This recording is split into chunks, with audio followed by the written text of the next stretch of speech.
S Word, featuring Will Gavin and Master Tess Fassian. And a squad of big-name contributors. The S Word from talkSPORT. I don't think the mics are turned on yet, but I just massively turned around, spun to the camera all excited, and kicked my water bottle off to start the show. What a way to kick things off. Welcome to the S Word from talkSPORT YouTube channel, and the S Word YouTube channel. I'm Will Gavin, Master Tess Fatsian alongside me, and there's another English champion in Europe. Big show, buddy. Big show today. Oh, surprise, surprise. Another English team wins the Conference League. Wow. And for the third time in 5 years, the Conference League is returning to London. What a night for the Eagles fans out in Leipzig. Of course, we will reflect on that. It's part of a gargantuan show. Anthony Gordon's on his way to the Camp Nou as we speak to go and have a medical and sign what we expect to be a 5-year deal with Barcelona. How are they doing this, Master? Apparently they got money. Where does it come from? I said all week they didn't have money, but they got money. They got money now, apparently. Absolutely wild. We'll continue our season deep dives. We'll talk Liverpool with the former Reds legend Steve Nicol. With Mo Salah leaving the club, we're also going to talk about where he ranks in the Premier League's top 10 all-time African players. Do a little bit of a draft. A little bit fun for a Thursday. A little bit of a pick-me-up for us. Plus, Christina Unkel's on. What a show. What a show, Master. Big show. A lot to get into. Let's get right into it. Beautiful. 2 hours coming up right here on the S Word. Is that bottle of water? No, it's down. It's very much down and out. Luckily enough, it was still closed, so I don't think they even heard the doink on air. But I don't think so it doesn't count. I was all so hyped. So I was like, yeah, big show. We're going to get going. This is going to be a great one. And then dong. More doinks than NFL kicker. Listen. 13 years to the day that they were promoted from the Championship via the playoffs. A year on from lifting the first trophy in club history, Crystal Palace have only gone and done it again, this time in Europe. Welcome to the Conference League final, a debut season against the fairy tale. Wharton picks the ball up, runs down the left side of the centre circle, then strikes from distance, parried into the path of JP Mateta, who scores the opening goal of the Conference League final. Bedlam here, 1-0, here we go. Over the wall, into the near corner, hits both posts, and then it hits the third post from Mateta on the follow-up. How on earth has that not gone in? In all my days as a football manager, and I'm talking about training as well, I've never seen that. He's poked it to Mateta, who's hit the outside of the post after the goalkeeper makes a little save. Well, Mateta should score. And there is the full-time whistle. And the men from the Palace are crowned kings of Europe. Oliver's Army conquer Leipzig. They win the Conference League of 2026. Crystal Palace 1, Rayo Vallecano 0. Dean Henderson walks in front of his congested teammates.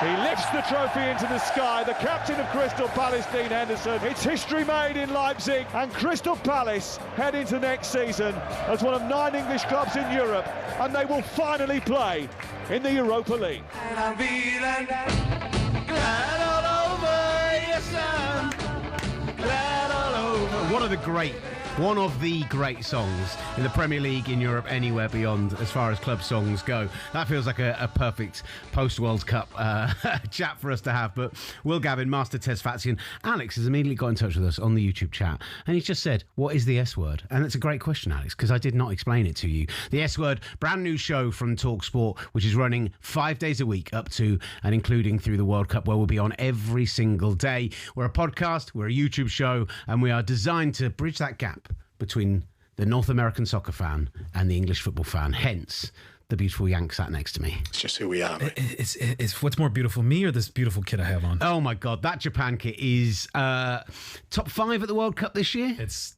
up there. 3, number 1 even maybe. I got an early peek in the fall for it, and I maybe slept on it a bit much. I didn't rate it as high as I probably should have. It's gorgeous. Didn't fancy wearing your Palace blue and red today though? No, I didn't. Or my Rayo shirt. What an absolutely sensational night for the Eagles fans out in Leipzig. That was how you heard it live on talkSPORT. And look, I mentioned it at the top, but this is a club who had, going back from their glory days in the 90s, reaching FA Cup finals, Steve Nicol, Alan Pardew, those great days for them. And, you know, their relegation, their yo-yoing between the leagues, getting promoted via the playoffs 13 years ago, and now, as a truly established Premier League club, they've added a European trophy to the FA Cup 3 times in 5 years. The Conference League has come back to London.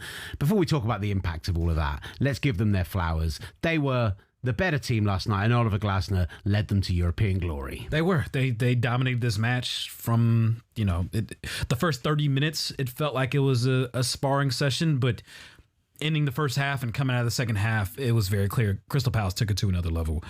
Despite the fact that they were without Chris Richards, they still found a way. They obviously have more talents than Rayo, and the only shock was probably that it was only 1-0. This felt like a final that should have been 3-4-0. The way Palace performed, the chances they had in the second half, Jeremy Pino's amazing free kick that somehow hit both posts, somehow didn't go in, but ultimately, you want to talk about great stories? Jean-Philippe Mateta scoring this goal. He was supposed to be in a transfer to Milan.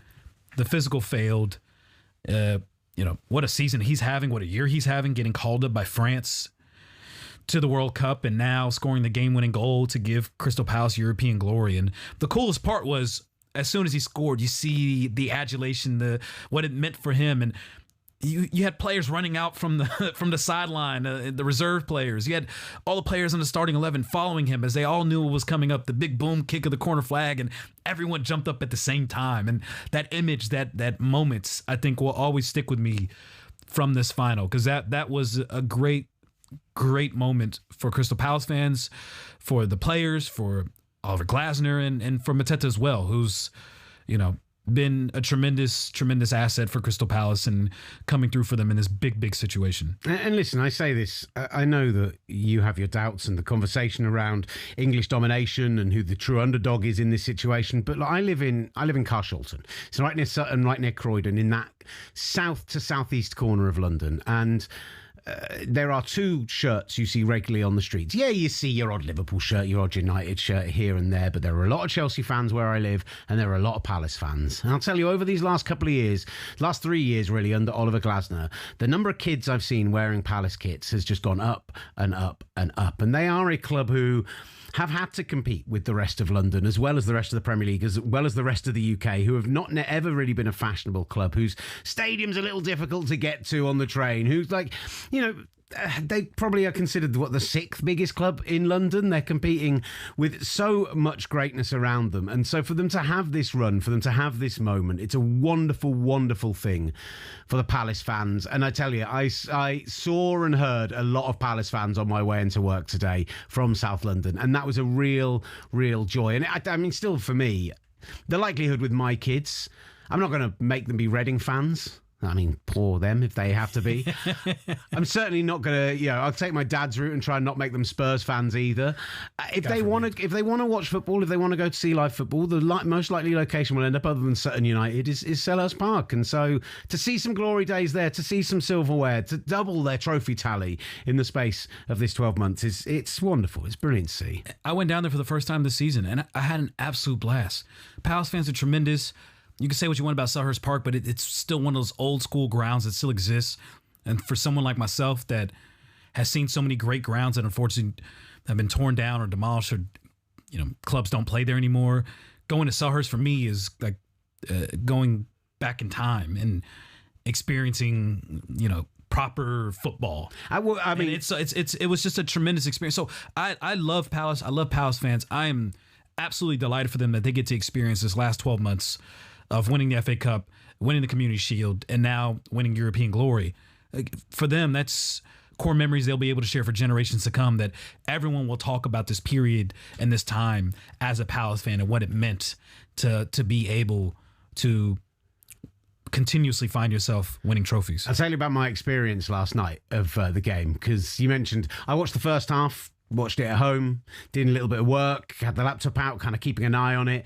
Then the wife got home, and the flat tyre symbol on the car had started going off, and suddenly I was having to go down to the garage and sort that out. And so I flicked on talkSPORT. I was listening to it on the way down. Jean-Philippe Mateta scored on my drive down to the garage, and then while I was inflating the tyres, I started getting messages through from you going, "Congratulations, England, you've done it again." And then, how on earth is it not 2-0? And I had to, upon all of that, go back and rewatch that what should have been in off both posts was just a crazy moment. And of course they're going to end up sweating it out, but I just thought Glasner set them up perfectly.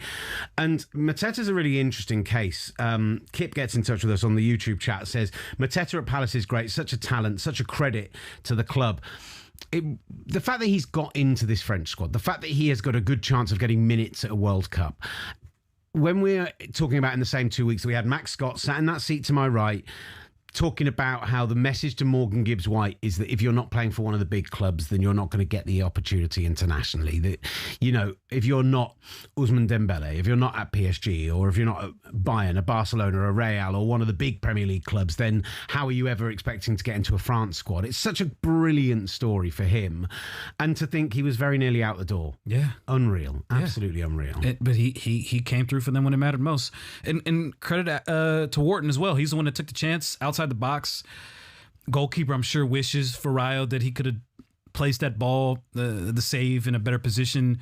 But Mateta, right place, right time, as he consistently has been for Crystal Palace. And this moment of glory for him, the post-match celebrations, the atmosphere was tremendous in Leipzig. I'm a huge fan of the Conference League. I've gone to these matches before. I've gone to knockout matches, and you know, everyone wants to talk about, you know, whether the atmospheres, the environments of the Champions League. You go to a Conference League match, there's not a tourist in sight.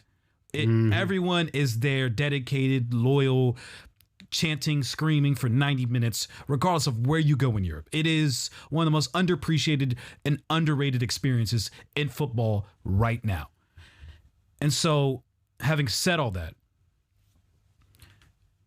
it is unfortunate that we continuously see this third-tier European competition. Can I tell you something that happened to me last night on this before you get into it? Go ahead. Look, you never want to see fans upset on TV. You obviously know that it's a devastating moment for them. But listening to you and listening to Phil Kitchener-Melidis over recent days and listening to what this means for Rayo Vallecano and where they've come from as a club and not having online ticket sales, having a tiny club shop, you know, having no online presence, just being this kind of real proper underdog. And then, like, on the 80th minute, they do the classic cut to a kid crying in the crowd thing. So many Rayo fans and I was just like, as much as I was rooting for the English club in Europe, and there's a debate to be had about whether you should always root for the English club if you're English, or the club of your nation wherever you're from. You know, if it's a rival, do you still root for them to compete in the continent? All of that stuff.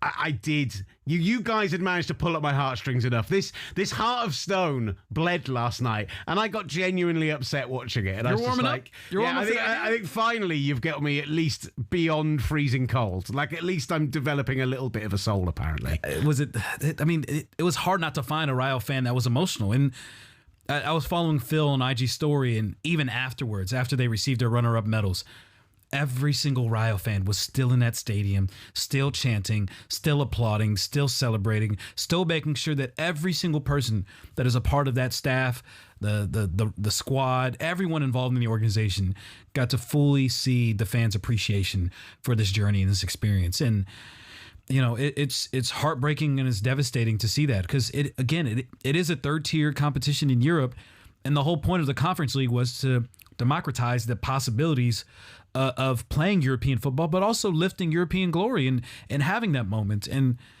when the Premier League wins it 3 out of the 5 times that this tournament has existed, it begs the question whether, you know, should the Premier League be a part of the Conference League? Like, is it a fair fight when the budgets, the salaries? I mean, you're talking about a world in which Wolves is making 117 million quid for being relegated.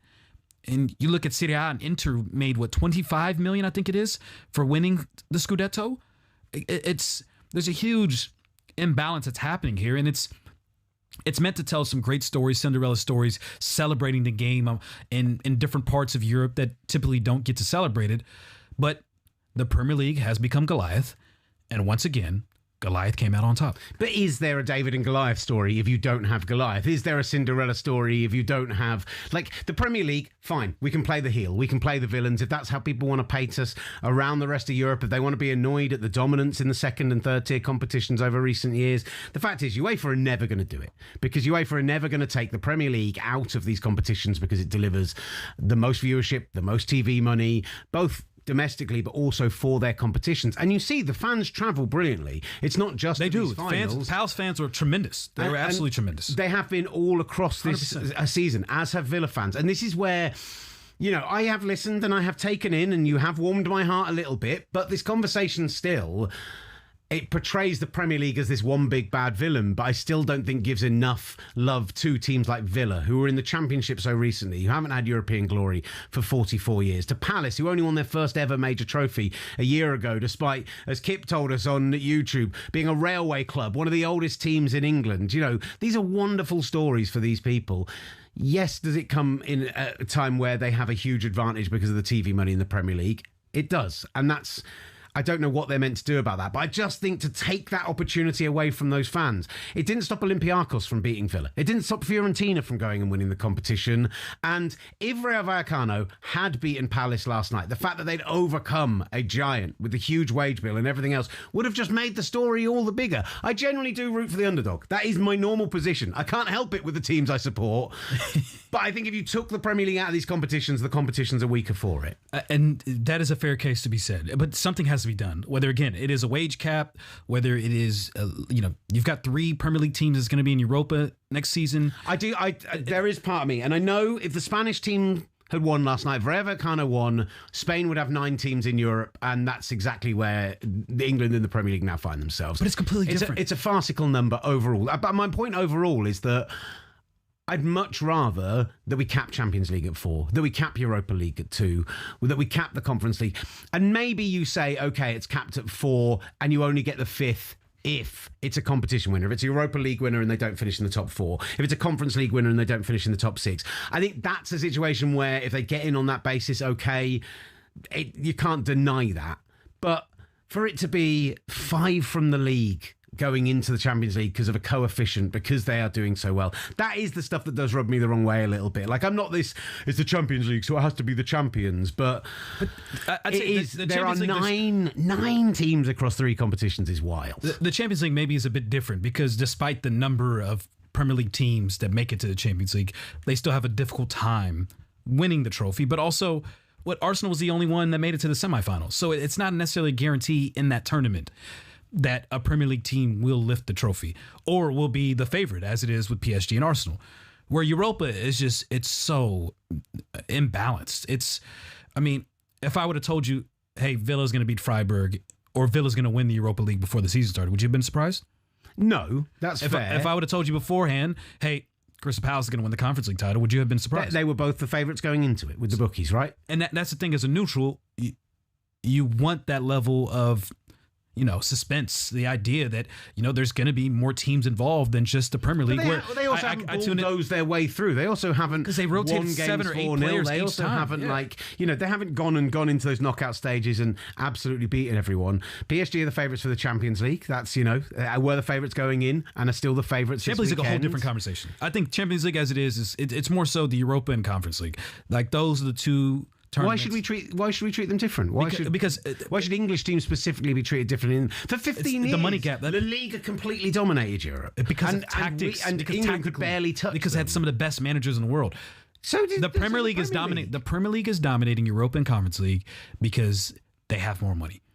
But Sir Alex Ferguson, Arsene Wenger, Jose Mourinho, and so these are huge name managers who are managing in the Premier League and in Europe and do not have anywhere near the level of success in Europe that they had in the Premier League because it was being dominated from elsewhere. And I don't think it was just tactically it was better, now it's all money. I do think the Premier League has got as high a standard of coaching from top to bottom as it's maybe ever had right now. That is fair. And I think you've got to respect the best players like Pep Guardiola and Oliver Glasner. And those people deserve the love for what they have performed this season, even if they've done it with a much better budget. When you have the best players, it makes everyone's job easier. And ultimately, Rayo could never spend the same amount of money in a summer transfer window as Crystal Palace could in January. And the fact of the matter is that is a huge competitive advantage that the Premier League has. And until that is balanced, you can go ahead and shoehorn in. You can go ahead and shoehorn in every season that there's going to be a Premier League team until something gets changed with this Swiss model. Every August, you might as well go shoehorn in. There's going to be a Premier League team that wins the Europa League. There's going to be a Premier League team that wins the Conference League. And until something changes, I disagree. I think there are plenty of big teams in Europe. Serie A needs a huge bounce back. La Liga can bounce back from outside those big two. Like, I think there are real opportunities, and I'm glad that the Champions League teams don't fall into the Europa League, because what you were seeing too often is it was those teams were falling down, and then it was the big teams from Spain, the big teams from Italy. They were the ones who were winning that competition. I agree. I think it's great for this. But I think you also have to respect that for those Premier League teams, I don't want to call money a burden. I don't want to be arguing the capitalist point with the American. Like, I don't want to be that guy. You're not going to win. but the fact is that those teams, yes, like Andoni Iraola might take the Palace job over the Leverkusen job we hear because the budget is 3 times the size. But it's still, you have to be competitive with your own league. So the people you're competing with to sign players are going to have more money than you, more glamour than you, European competition, everything else that comes on top of that. And the fact is that other nations see the Premier League coming and rub their hands together. What you are selling a player to internally within Bundesliga, within La Liga, or between those leagues, you might as well drop 40% on top of it if you're selling it to the Premier League. And so, as much as it's, great that they've got these huge budgets, it's also, they're treated by the rest of the world as differently because of it. And yes, Palace might have spent this and Villa might have spent that. But actually, if Villa were buying the exact same players and weren't based in the Premier League, they'd have been spending a lot less money. At the end of the day, Crystal Palace finished 15th in the Premier League and won the Conference League. If that's a competitive balance, where Leverkusen fighting in and out in the Bundesliga with the players that they have available to them, with the financial restrictions that the Bundesliga has, if Premier League's more competitive top to bottom. And that's what I'm saying. Tottenham has finished 17th. I'm sure they could have ran through the Conference League themselves too. Not having it. I don't believe Tottenham would have won the Conference League if they were in it this year. I'm going to go out on a limb and say that's how bad they were. We're loving all the comments on YouTube, so get in touch with us. TalkSport S Word.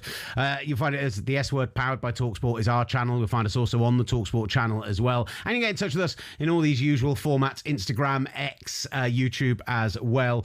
In those comment sections, drop us a note. Look over the content that we've done previously. Big show coming up today. Ben Jacobs is going to be joining us on the topic of the conversation of where is this money coming from? Barcelona looking like they're going to throw around nearly 200 million on wingers in the coming days. How on earth are they managing that? The daily deep dive into the world of football. The S Word from talkSPORT.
talkSPORT presents The S Word.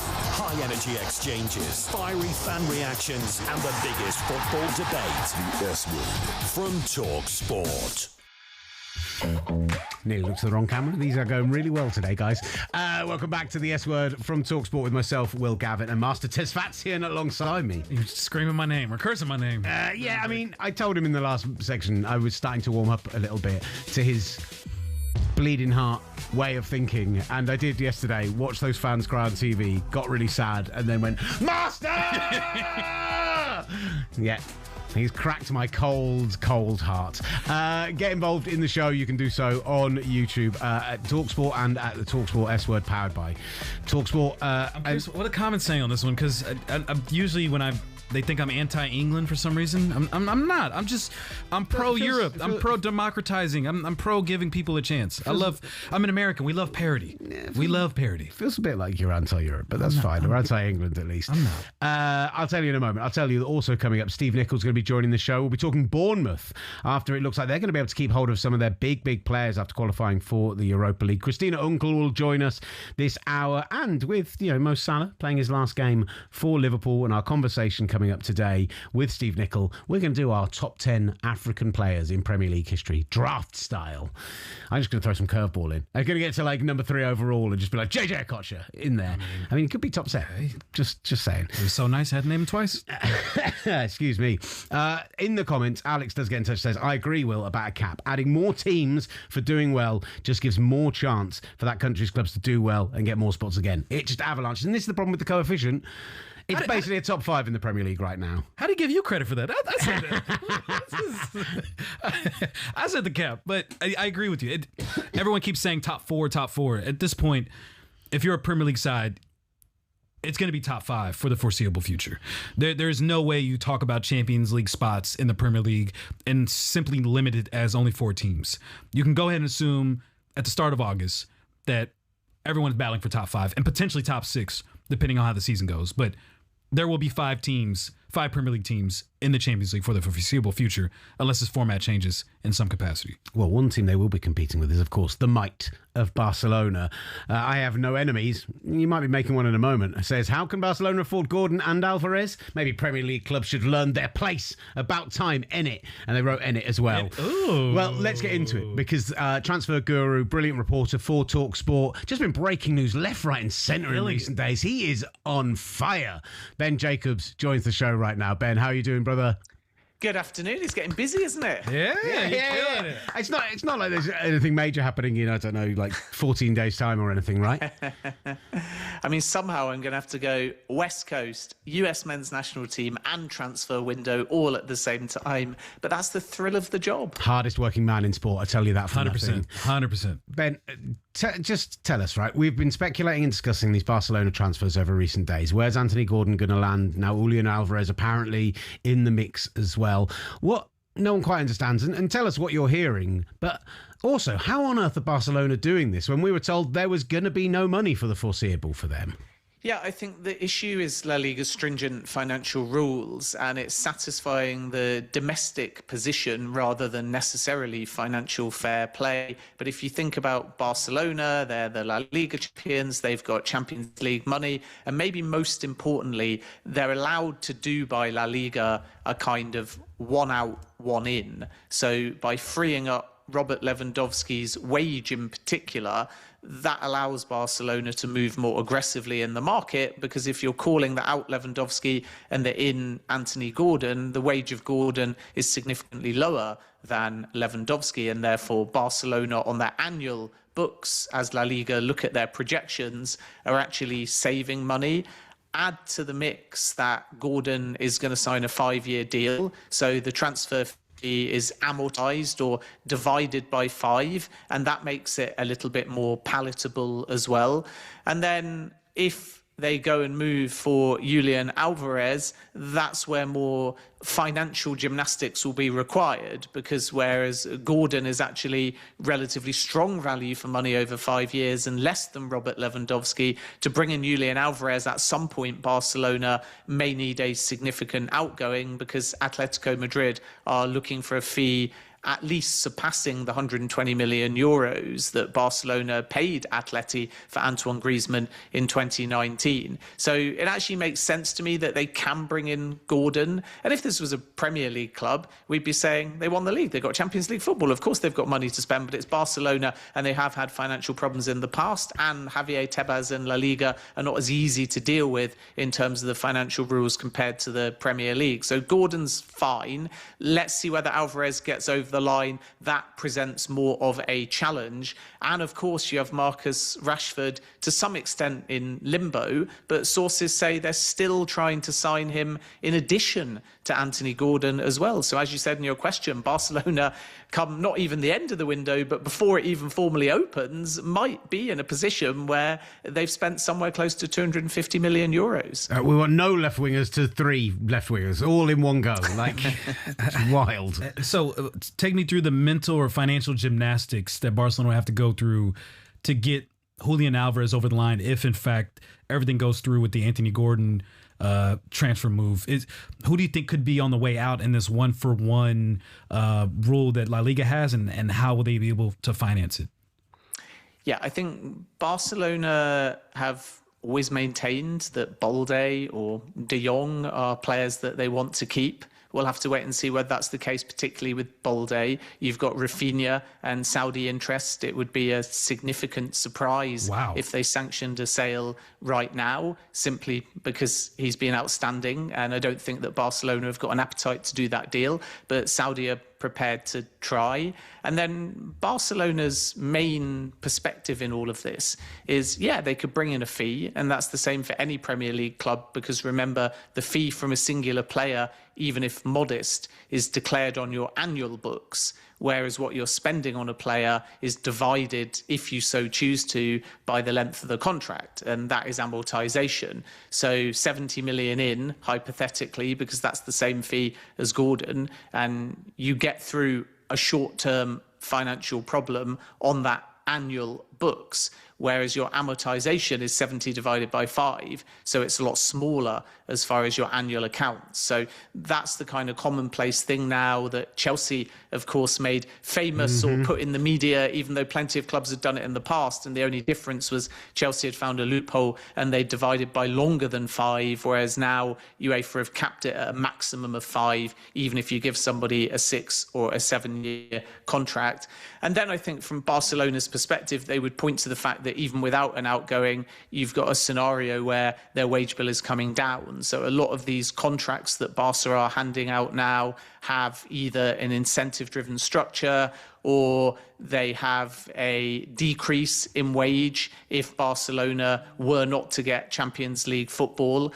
And on top of that, there's a real desire within the club to be creative with existing players, whether or not they offer new deals, or alternatively, it could be a new signing. And Barca have in the past got around the financial rules by lowering their wage bill in the short term and deferring some of the wages or bonuses. And if players really want to join Barcelona, sometimes they're prepared to make those concessions. So Joan Laporta is quite confident that he can spend at this magnitude, and Barca sources argue pretty clearly that they're not in the same dire financial position as maybe they were 2 summers ago. So I'm over here. I got the calculator. I'm over here I'm crunching all these numbers you're talking about, and I carry the 2, add the 1. I'm crunching all these numbers, and is there room for a defender? We're talking about 3 attackers right now, and a team that's played a high line, and obviously the defensive issues and adding depth defensively.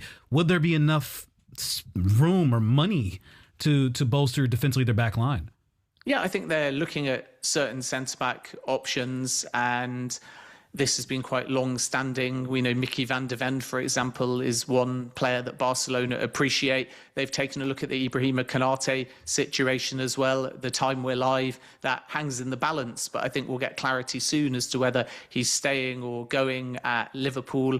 And from Barca's perspective, they will potentially feel if their main outlay is on attacking reinforcements, and if their absolute priority is to replace the goals from the departing Robert Lewandowski, then as they move further back in the field, yes, they'll want to make reinforcements, but they won't be with the same sort of budget, and they won't necessarily be the same kind of marquee names, or if they are marquee names, such as a Konate, they'll basically be free transfers. So I think they'll be more opportunistic and economical the further back the field they go, whereas all efforts and all money at the moment are being put on attack. And as you say, it could effectively be 3 wingers or versatile forwards all coming in. Gordon's already in Barcelona. He will sign a 5-year deal subject to a medical. Rashford is waiting to see whether Barcelona and Man United can come to an agreement. And Barca's starting point is not to pay the 30 million euros option to buy, which is valid until the 15th of June, and instead see whether Manchester United would be prepared to do another season-long loan. So that will again be financial gymnastics. It will defer all the payments by a year, likely with an obligation or a conditional obligation to buy at the end of it. Otherwise, I doubt Manchester United would be willing to do business. And yet Man United don't want to do Barca any favours, so they're just saying, pay the 30 million euros or there's no deal there. And then keep an eye on the Julián Alvarez situation, because Barcelona feel that Atletico Madrid's asking price of over 120 million euros and as high as 150 million could potentially come down, and they might try and get creative with that deal. At the moment, they've not offered any players, so it's going to be a straight cash deal. But the first formal bid for Julián Alvarez is expected before the World Cup starts. Wow. Crazy. And you got to feel for Marcus Rashford a little bit that 15th of June, suddenly you're going to the World Cup without knowing what your future is. Such a mess for the players in that situation. There are 2 more stories just wanted to pick your brains on, Ben. One of them was the Enzo Fernandez situation at Chelsea, because he wants out. Apparently, I thought in the pivot in that Xabi Alonso system, he'd actually be a perfect fit, and maybe Xabi Alonso could convince him to stay. But sounds like he wants out and he wants European football. I've got to be honest, Ben. I don't see, based on his form this season, who's going to pay £120 million for him. Yeah, it's a high asking price, and I think that's indicative of the fact that Chelsea would prefer to keep Enzo Fernandez, but he's not quite in that category of João Pedro or Cole Palmer, where offers would automatically be rejected because it's not about the money. Chelsea quite simply see those two as untouchable. Enzo Fernandez and Chelsea could get on the same page under Xabi Alonso, and if they do, things could move to the other extreme and the contract talks could continue, but there's been no breakthrough at the moment.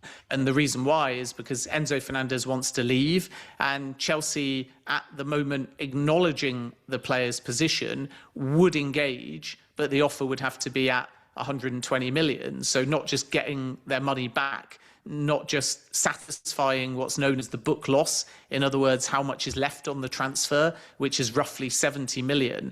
Chelsea want 120 million, so more than the 106 million pounds that they paid Benfica when Enzo Fernandez joined after the 2022 World Cup in Qatar. And that will send a message to the market that this is no pushover deal. This is no desperation on Chelsea's part to sell. But if the right offer comes, and it will have to be high, Chelsea would sanction an exit. And then you think, who could pay that kind of fee?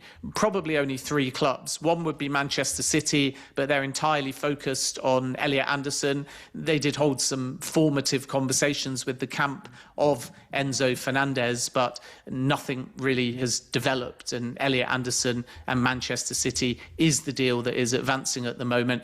Paris Saint-Germain, but I'm told they're looking for a different kind of midfielder, maybe more of a rigid number 6, and Enzo Fernandez has gone from a 6 at Benfica to a number 8 and then a number 10. And the fact he's played more advanced at Chelsea might put PSG off because they've got a lot of options, and they're actually trying to sign Yan Diomande in competition with Liverpool over on that right-hand side. And then Real Madrid. And Real is the one that Enzo Fernandez wants. Real is the club that Enzo Fernandez has been flirting with.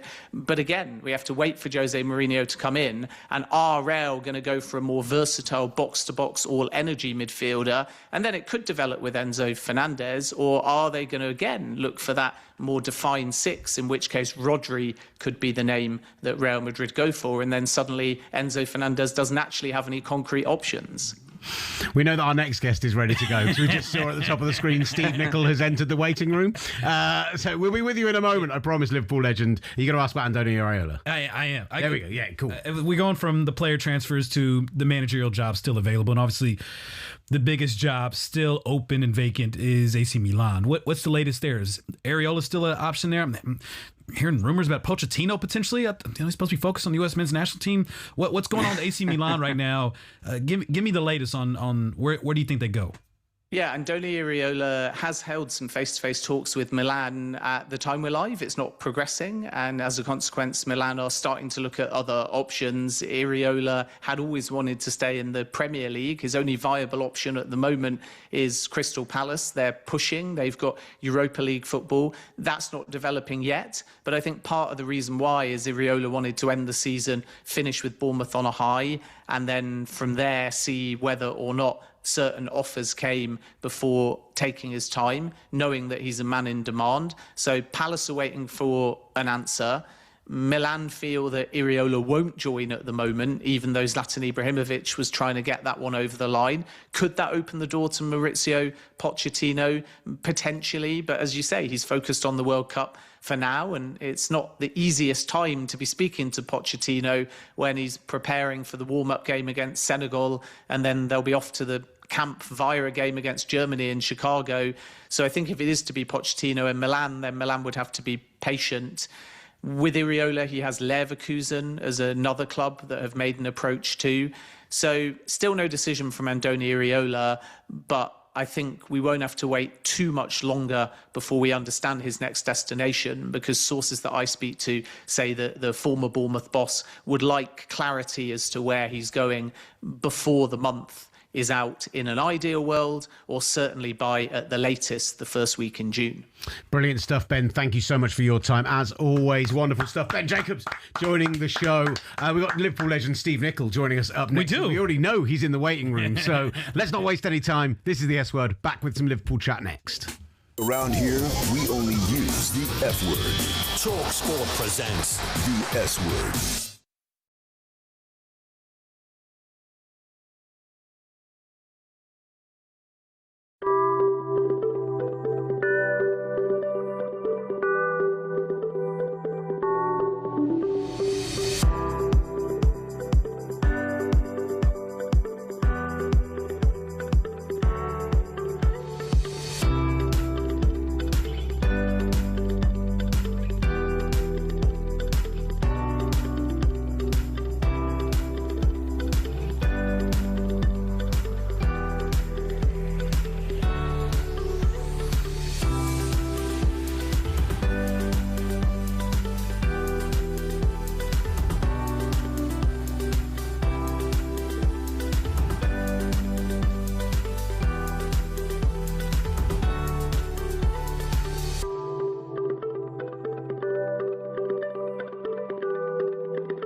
presents The S Word. Listen again and subscribe wherever you get your podcasts and on the talkSPORT USA YouTube channel. You're back with the S Word on talkSPORT, because around here we use the F word, never the S word, despite the fact we are out here for our North American football fans. Giving them use the show S word. They love and deserve. Yeah, I don't have a buzzer to buzz you today, though. So, what is this? What's going on in there? I never know what you're doing in there. You're watching the S Word, either on the S Word YouTube channel or via the talkSPORT YouTube channel. You can also watch all of the stuff back on the YouTube channel. Plus, we're across Instagram, across X. You see all those lovely ways to get in touch on the side screen there. A little bit of breaking news before we get to our next guest. Fabrizio Romano has just tweeted to say that Neymar had suffered a muscle injury and is expected to be out for 2 to 3 weeks. Tests have confirmed. Means he will likely miss Brazil's friendly games ahead of the World Cup and also potentially the opening game against Morocco. I mean, he hasn't been in that squad for 3 years. The fact is, he was a semi-surprise call-up despite the Rodrigo injury, despite everything else going on. It was a huge amount of speculation in the build-up to that. He did get the call-up, but now with this muscle injury, may miss the start of the World Cup.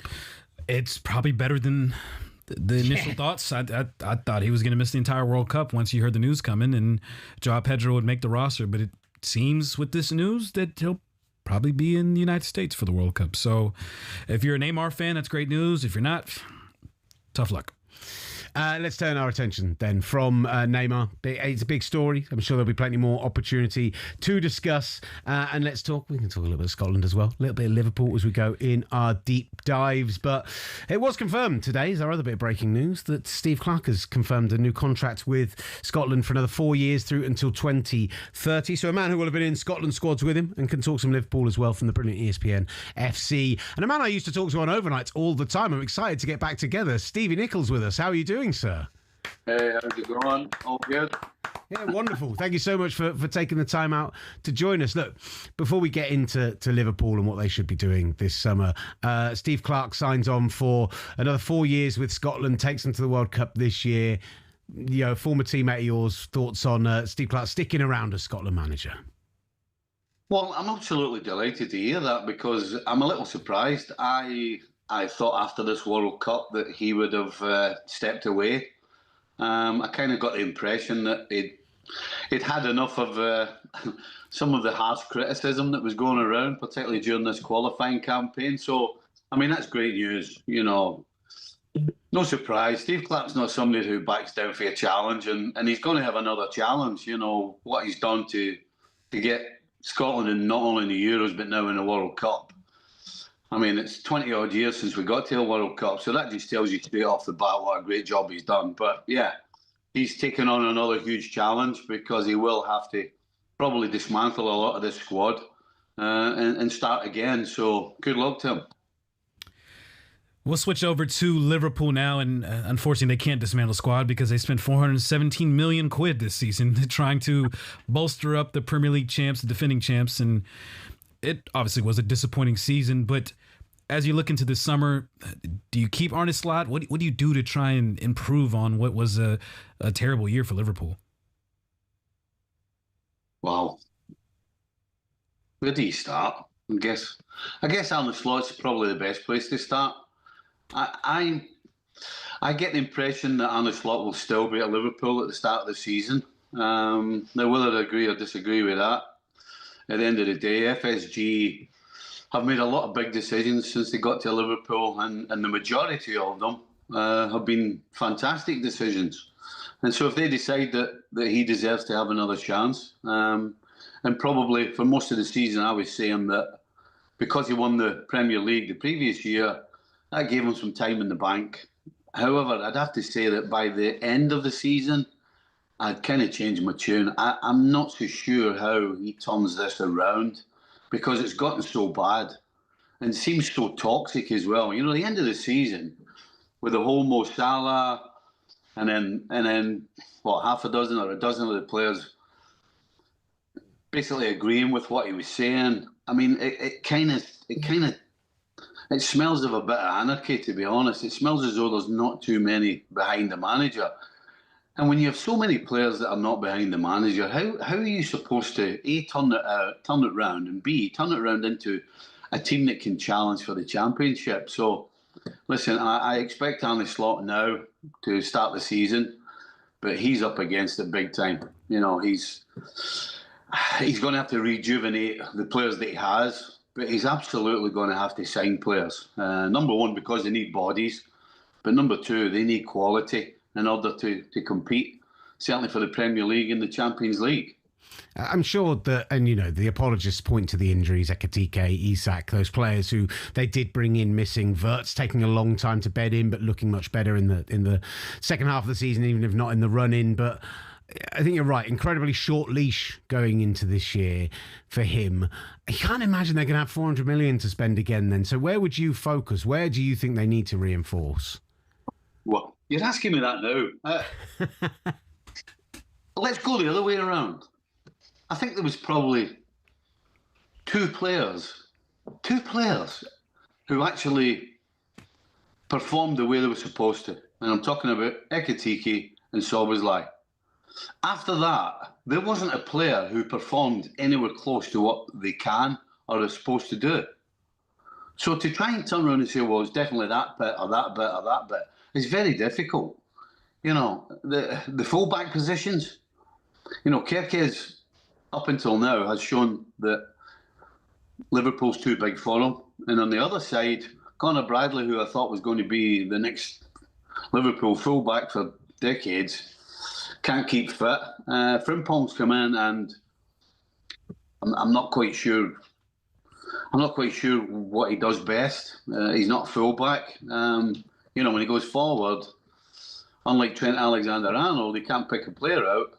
And the two centre-backs, Konate and Van Dijk, who are going to be at the World Cup this year, who and particularly Van Dijk's getting older, you know, we can't rely on them.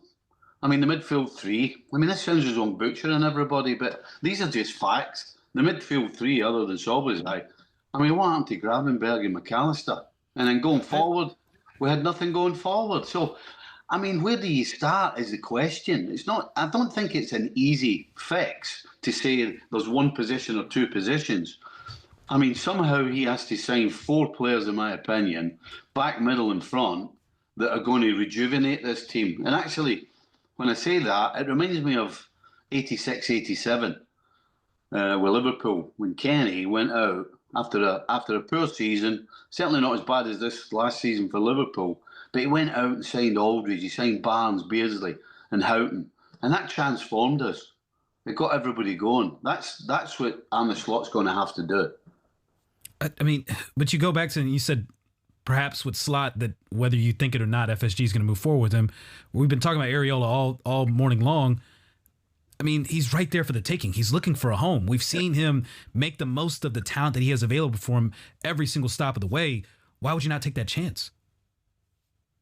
I would have absolutely no problem if Areola took over. I mean, you just have to watch. Anybody that's watched Bournemouth playing this season or over the last 2 or 3 seasons, it's been night and day compared to what Arne Slot was able to produce with supposedly better players last season. I mean, it was just torture from first to the last day of the season. So, yeah, the way Areola gets his players playing, the fact that he lost so many players but still turned the team into a better side than it was before he lost his supposed best players was incredible. So, yeah, I would have no problem with Areola coming in.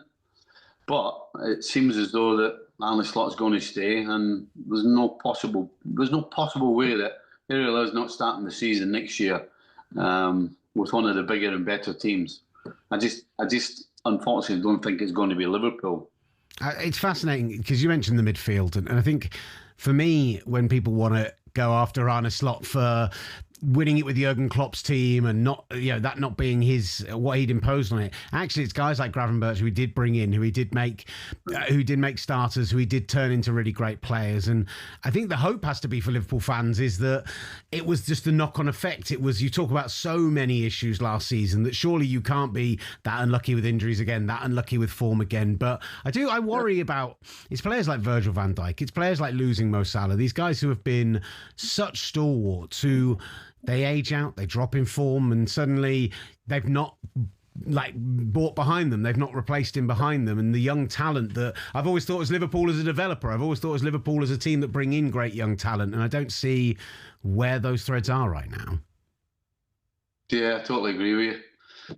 You know, the Van Dijks and the Mo Salahs those are the players that, as a player in the team and as a younger player, and maybe not as experienced, but somebody who's coming through, those are the guys that you rely on during the game when things are not quite going the right way, or when you need a goal, or when you need a challenge, or you need some organisation, or you need a kick up the backside, or whatever it is.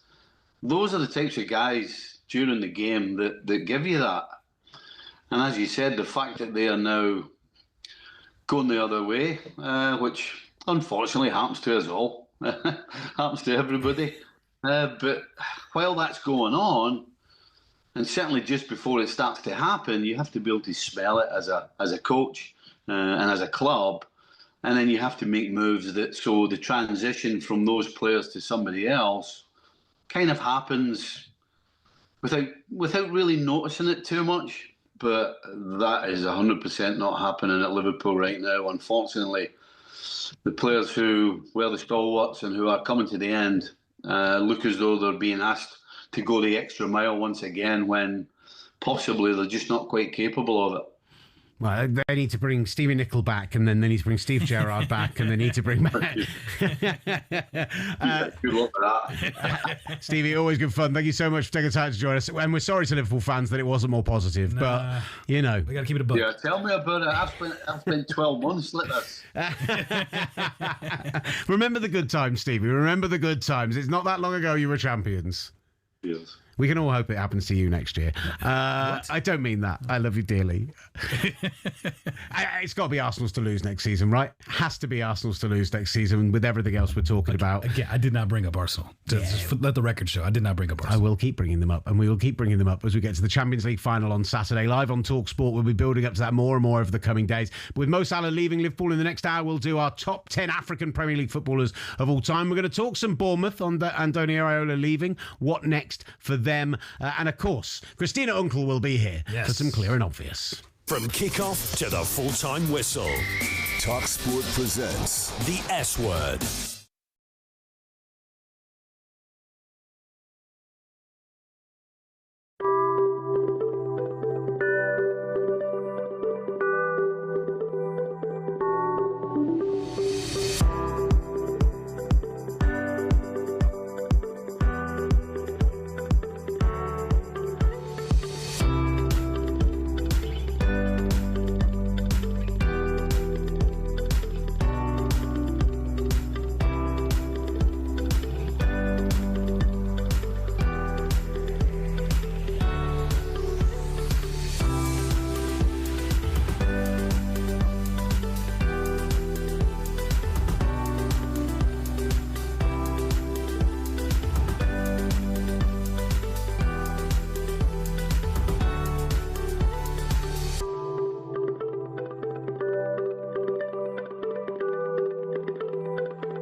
S-Word, featuring Bill Gavin and Master Tess Fassian.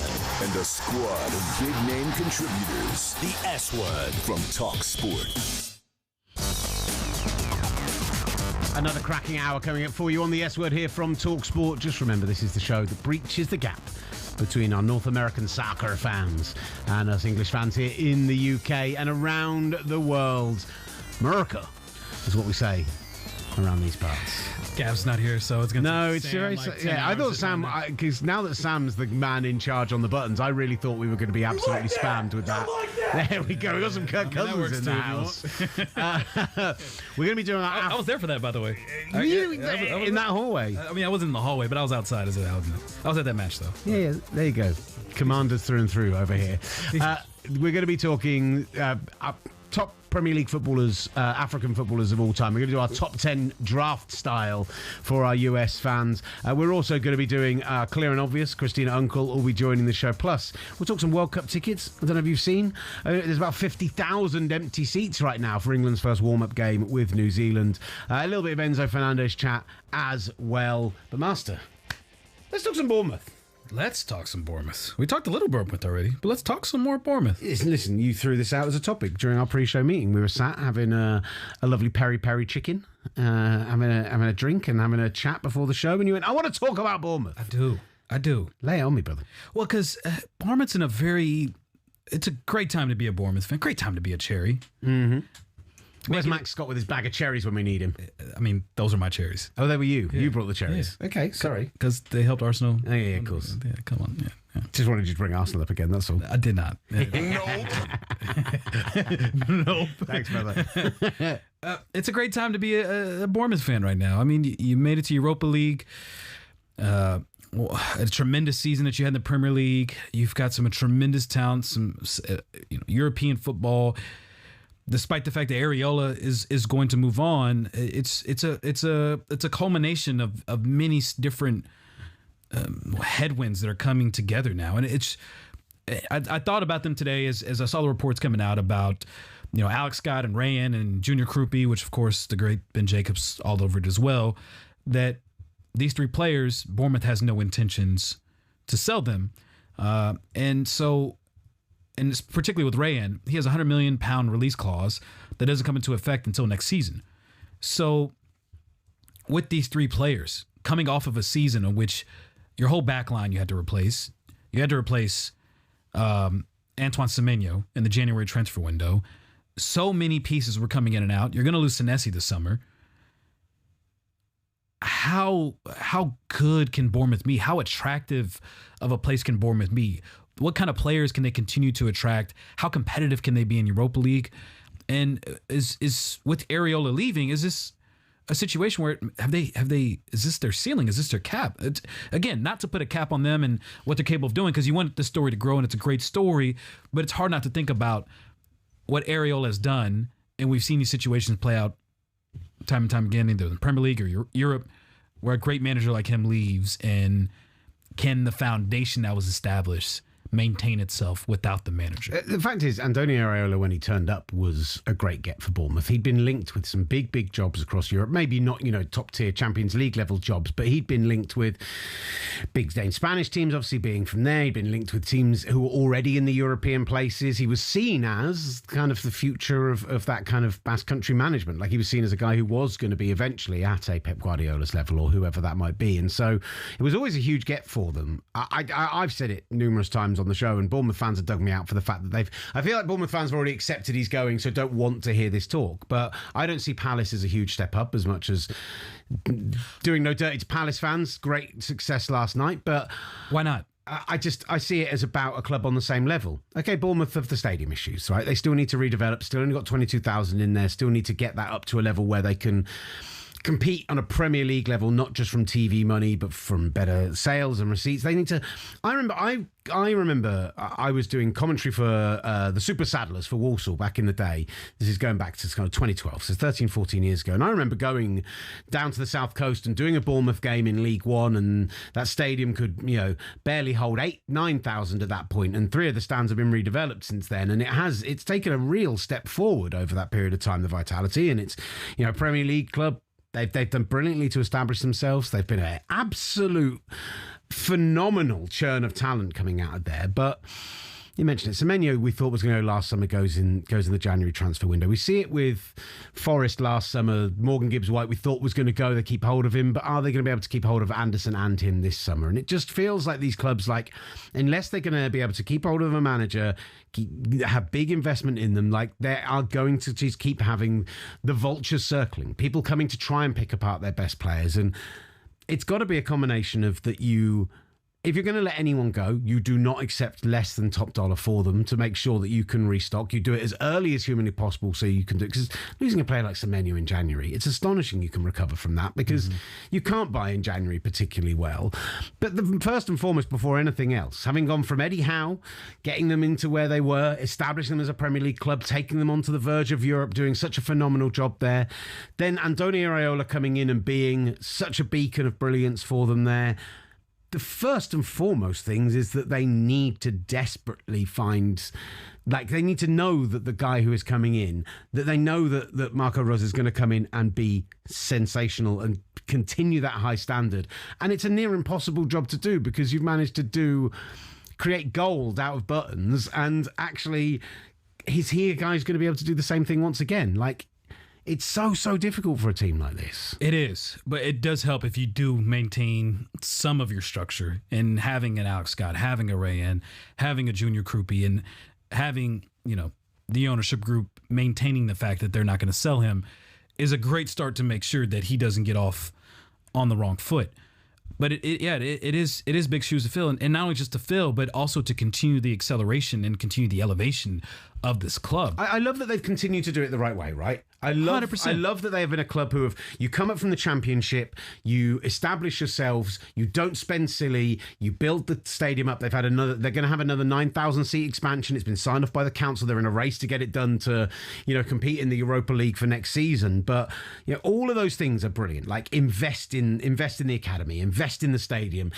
But it just might be that now is the moment that Bournemouth have to say, right, if we're going to compete on all these fronts, if we're going to go into Europe and try and be another English club competing in Europe, and we're still not going to suffer from what Nottingham Forest had this year with the relegation battle, what Tottenham did off the back of their Europa League win, if we're not going to be a team who, while battling on all those fronts, look tired on all of them and don't have a deep enough squad, maybe this is the summer where Bournemouth have to go, right, we've been here for long enough. Maybe we need to flex that financial clout. We need to sign a few players for upwards of the 30, 40, 50 millions.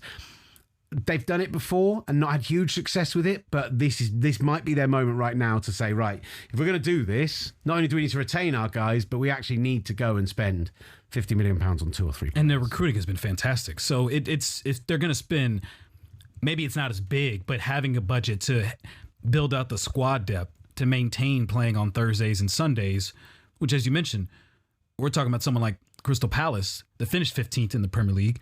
Even though they won the Conference League, the squad depth that they had suffered immensely all season long, to the point where Oliver Glasner had to make the decision to focus in on the second half of the season on the Conference League and getting through the knockout stage. So does Bournemouth want to find themselves in that position? But it's just an interesting time with the Premier League with, again, all of this money pouring in from the rights and, obviously the attraction of the Premier League that everyone's watching, that you kind of have this second tier of clubs, the Brightons, the Bournemouths, the Crystal Palaces, maybe even throw in the Fulhams, that, again, have maintained themselves from, the battles of relegation and find themselves on that cusp of battling for Champions League, but maybe really realistically fighting for Europa League and Conference League.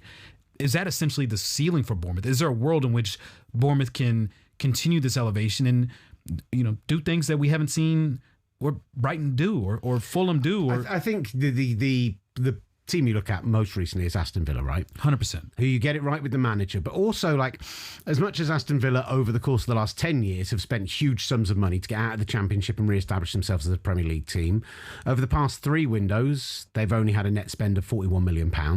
They've bought very cleverly and they've developed their own talent as well. They spent so much money. Yeah. Financial fair play kind of handcuffed them. And look, you look at who Bournemouth have brought in and done brilliant with. Ryan, only costing them just south of 25 million. Guys like Alex Scott, 25 million. Yes, from the Championship, 25 million is a lot of money to spend to bring a guy in from somewhere like Bristol City, but he's been sensational. You imagine if those guys did go out of the door now, they're getting 3 times that figure from another club in the Premier League or elsewhere. So, yes, they've done brilliantly, but if you want to put your foot down, if you want to accelerate, if you want to move forwards, I think Bournemouth maybe need to go reach into the pockets and spend a bit more money. I just put them in a different categories. I would put Villa in the same categories like Everton and Newcastle. And I guess they are sleeping giants. The stadium's bigger and everything else, but they are the model for how to do it recently. Yeah, it just with the stadium, it really restricts how much they're able to spend, and that's the thing with the expansion. And if they ever do get a new stadium, that will generate more revenue that then they can use to, try and take that leap. But in the meantime, this is the predicament they're in. It's a fantastic situation to be in for Bournemouth as it continues to grow in popularity and just becomes a great story, not just in England, but also all throughout Europe. I'd love to actually hear from Bournemouth fans on this, because it's really interesting what you say about the ceiling. Have they hit the ceiling? Have they got as far as they can? Because I think Bournemouth fans would never have dreamed of finishing top 6, getting a Europa League place, all of that. Like being on the verge of being Champions League football. Like they were that level of team this season. It is phenomenal. And I tell you, again, I go back to thinking about visiting Bournemouth when they were a League One team and thinking about great fan base at that point, but they were seen as an unfashionable South Coast club. The other teams there, Southampton, Portsmouth were a Premier League team. They were winning FA Cups at that time. These are teams that it's a team that have done everything in the right way up until now. Are Bournemouth fans happy with where they are? Obviously elated with what they've got. But if you turn around and say to a Bournemouth fan right now, this is your ceiling. You're going to play in the Europa League. You're going to get some lovely European trips. Pat on the head. Well done. Nice for you. But next season, you're probably going to be finishing in the bottom half of the table because you're competing in Europe as well. And it's going to be tough. And it's a new manager coming in. Like, a Bournemouth fan's already in that mentality that so many fan bases often do, where they then go, right, 40 points, survival, have some nice European away days. Or do Bournemouth fans think they can kick on? Do they believe, yes, this is our moment. Let's push on. Let's try and compete with the big dogs. Because I love the idea of it. I think the former is probably more of the reality. It probably is, but you can't help but think as a Bournemouth fan, hey, we got a shot at Europa. Regardless of what the field looks like, if I've got Alex Scott, Rayan, Junior Krupi on my side, I feel comfortable and confident that wherever you go in Europe, we have a good chance to succeed and get results. Again, that the rest of that comes on to Marco Reus and Rose and what he's able to do to bring out the best of the incoming players and the gelling. And does he change the formation? Does he put his own imprints into the squad and this upcoming season? But I would have to think in the same lineage that we've seen some of these other clubs in that same realm, battling for Conference League, battling for Europa, and also just trying to make sure they can maintain their level of play in the Premier League so they're not in a relegation battle. I think that'd be a good year for Bournemouth. Making it to the semifinal maybe of Europa League, making it to the final. Semifinal would be sensational. That'd be fantastic. It's a huge thing. But if that comes at the cost of like a mid-table finish in the Premier League, would you take that? Yeah, I think so. Yeah, I think you do. 100%. Yeah, of course you do. Yeah, 100%. You made me really think about that then instead of just spewing out an opinion. Which is in the comments, I'm just checking. Get involved on YouTube. Make sure you go and subscribe if you're there. We know plenty of you out there watching, getting involved in the comments as well. We just wanted to give a bit of love to one of the other Premier League teams. They're doing fantastic. We're not bashing them whatsoever. We are showing absolute love to Bournemouth. It is a tremendous story. It's just very interesting to see what comes next because it's uncharted waters. This new territory for them, and it's new territory for all of us to see where this beautiful journey goes. I do want to ask because we promised today's show like plenty of transfer talk. We had Ben Jacobs on, the Anthony Gordon of it all, the Barcelona of it all. But one story we did talk about that we didn't really get our own opinions on was Enzo Fernandez. So Enzo Fernandez wants out of Chelsea. He's had enough of the nonsense and the drop down the table, finishing 10th, not getting a European place. The huge bloated squads, the change of managers, all the mess that has happened at Chelsea recently, and I kind of sympathise with him to an extent on that. What I don't understand is that Chelsea are going to slap £120 million price tag on his head. They bought him for £105 million. Coming out of winning a World Cup, I really thought Enzo Fernandez, whilst the price tag felt high at that point, could be a real stalwart for Chelsea. And as Ben talked about earlier, he moved from a 6 to being much more of an 8, much more of a box-to-box guy. He's not a guy you're just playing purely in the pivot. He's not a guy that has that necessarily in his locker. But what I do know is from the beginning of March until now, for Chelsea to have got European football, right? They needed 6 points from their remaining 9 games. They end up getting 4. And we covered a bunch of these games on talkSPORT, and I watched a bunch of these games. And what I saw was an Enzo Fernandez who, in a 3-0 loss to Brighton, went absolutely missing. He made 4 passes in that game total, and only one of them was a forward pass. He had 6 duels in that game, and he lost 4 of them. Sunderland on the final day. Win that game, you get European football. Amazing considering how poor you've been all year. Fernandez goes completely missing again. He's only 25 years old. He's shown on his day he can be absolutely sensational. But who on earth in the world is paying £120 million for Enzo Fernandez if they've watched any of the football he's played in the last 6 to 12 months? It is astonishing to me. I don't know who pays for it. I don't even if he wants to go to Real Madrid, I don't think they pay for it either because he kind of already played his hand. Real Madrid needs 6s as well. They don't need 8s. They don't need 10s. They're another team. I don't see the fit there. I don't see the fit there really. For City need an 8, but are they going to pay Chelsea £120 million for Enzo Fernandez? That'd be madness. Enzo Maresca, those reports, I mean, it could be a good fit, but if you got 115 charges and whatever comes from that, who knows if that impacts his decision-making and City's decision-making. There's a lot to be unknown with Enzo. But he tipped his hand in the spring. The amount of time he spent in Madrid in between matches, it was very clear he seemed like a guy that was checked out, and the performance that you talked about showed it. It as did the performances of a lot of players on Chelsea. To be honest with you, it didn't look like a squad and a bunch of players that were really motivated to go out there and win Europa or compete in Europa or qualify for Europa or qualify for Conference League again. It looked like a squad that was ready for the season to be over with once they lost the FA Cup final. It's just astonishing to me. Absolutely astonishing. We haven't talked about tickets. We were meant to do that here. I'm sorry. We'll do it tomorrow. That's fine. We could talk about tickets tomorrow. I mean, they're always bashing Americans about tickets. And so maybe they'll sell a couple of hundred more by then. If you haven't seen this, they have only sold, there are 50,000 empty seats right now at the Raymond James Stadium for England against New Zealand. And I just went out and had a look on my phone. The cheapest pair of tickets I can buy right now are $128 per ticket. Who's going to that? Who's going to watch England against... I mean, I love Chris Wood more than anyone else. I'm not paying $128 per person just to go and watch New Zealand play against England in a pre-World Cup friendly. You don't want to see Alex Scott and the only chance he gets with England? Doesn't this feel like kind of classic lower league kid for a quid night? This feels like you just put the dollars up for 20, 30 quid. You still know you're going to get people to buy the concessions and pay for parking and everything else. Just get in all the locals, get in all the people who are travelling, make it a big event, have a lot of fun with it. I just don't see how 50,000 empty seats at $128 is making anyone any money. Anyway, it's going to be very hot too. Oh, it's going to be. And if there's one thing English people love complaining about, it's the weather. All 10,000 of them. Save your $260 for a pair of people to go to that game and listen to on talkSPORT. That's probably the best. The company man over here. Company man. Keep getting in touch with us on YouTube, in the chats. We'd love to hear from you on any of the topics we're covering in today's show. Coming up, we are going to be talking with Christina Unkel to get a little look at some clear and obvious. We've been building up to this World Cup. A few big question marks we've still not addressed over how it's going to be refereed. But up next, African footballers in the Premier League have given us so much joy over the years. Mo Salah, the latest. But is he the greatest African football in Premier League history? We're going to draft our top 10 here on the S Word. I'm Will Gavin, and it's all me. Big name reaction from both sides of the pond. The S Word from talkSPORT.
You're tuned.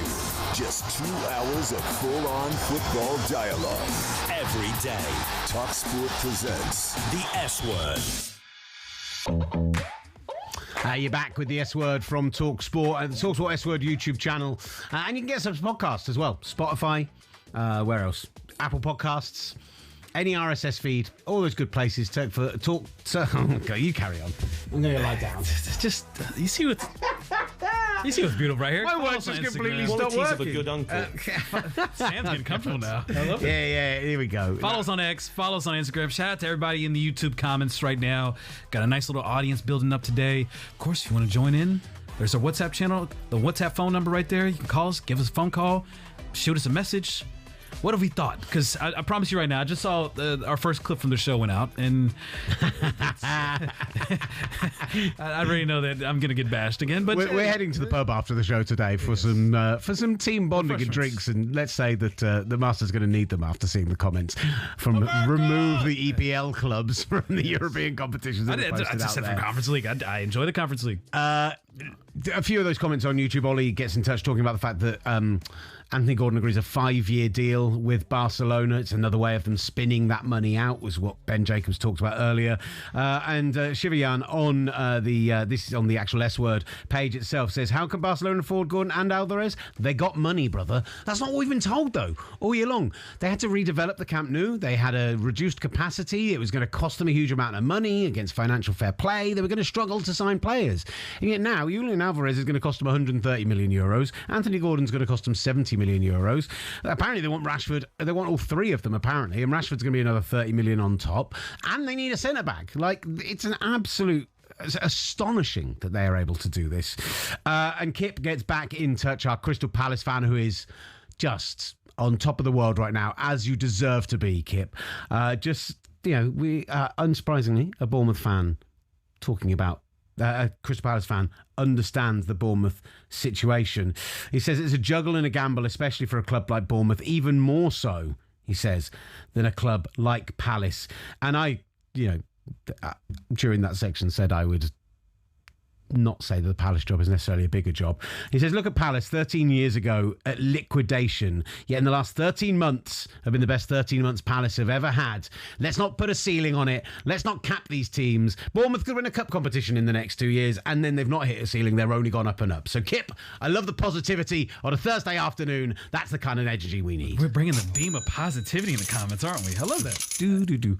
Oh, that wasn't the start of... okay. No. Right. What's our next topic? Oh, yeah, we're going to do the African draft. I've just lost it. I've entirely gone.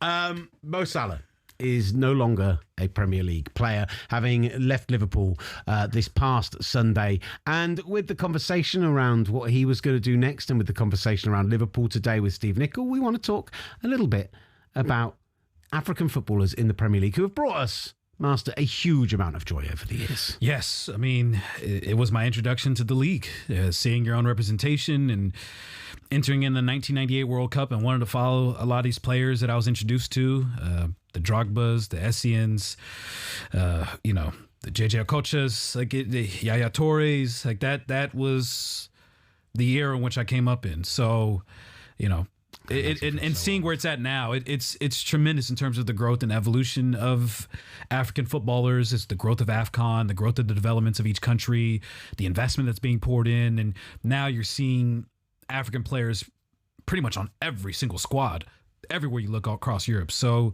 the growth has been tremendous over the last couple of decades, and we're here to celebrate it, aren't we? Indeed. And this is where we are doing, and this is, our show is got for an American audience, for the American focus. So we are bringing a little bit of Americana to our soccer coverage. And we are going to be doing a draft. A top 10 African players in the Premier League, taking it in turns. And just to establish a couple of the rules here, to be defined as an African player in the Premier League, it's which nation you played for, not necessarily where you were born. For example, on that front, was born in France, N'Golo Kante, born to Malian parents, African immigrant, but chose to play for France. He'd probably be in my top 3, top 4 all time, but he doesn't count as an African player. He's a French player. That's just to give you a little establishment of where we are with this. And with that in mind, Who gets the first pick in the draft? Should it be the man of Eritrean heritage, second-generation immigrant, or should it be the colonizer sat next to him? I think probably you should get the number 1 overall pick. It is nice to get my reparations today. With the first pick, I'm going to take Didier Drogba. Oh, he's got it. See, I thought Mo Salah might be number 1 overall. I really thought that was going to be the case. Drogba, as a kid, Drogba, I loved watching him, man. With Cote d'Ivoire, even the time when he was at Chelsea, as much as I hate to admit it, he could do it all. And he was a big game player. He showed up in big moments, obviously in the Champions League final, of course. There is a lot that I look up to in terms of what Drogba was able to accomplish. A late bloomer also in his career, found his way, just like the quintessential African story. And man, I every time I think about those moments of watching him play, it was why I fell in love with the game. So yeah. I'm going with Drogba first. 104 Premier League goals, 4-time Premier League champion, 4-time FA Cup winner, 3-time League Cup winner, Champions League winner. And for me, I tell you, he actually had him top of my list as well. Yeah? My favourite African footballer just to watch of all time. Because from my perspective, it just... Why the tension music? You're just so worried I'm going to say something offensive. You've laid tension music over the top. I don't think we needed that. I just...